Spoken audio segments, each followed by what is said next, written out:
सही risk management को use करके आप कैसे एक प्रॉफिटेबल ट्रेडर बन सकते हैं, चलिए जानते हैं। तो मान लीजिए आपका ट्रेडिंग कैपिटल 25,000 है। अब सबसे पहले आपको अपने कैपिटल का 20% यानी 5,000 रुपए अलग रखना है बैकअप फंड के तौर पर, और बचे हुए 20,000 से ही आपको डेली ट्रेड करना है। इसी के साथ हर दिन आपको अपने कैपिटल का सिर्फ 4% यानी 800 तक का ही मैक्सिमम लॉस लेना है। अब मान लो आपने निफ्टी में एक ट्रेड लिया है जहां आपका स्टॉप लॉस 10 पॉइंट्स का है।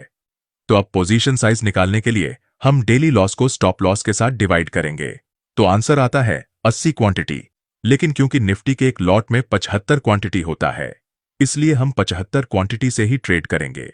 और अगर आप हर ट्रेड में 1:3 के रिस्क टू रिवॉर्ड रेशियो को फॉलो करते हैं, तो 10 पॉइंट्स के स्टॉप लॉस पर यहां आपका टारगेट 30 पॉइंट्स का होना चाहिए।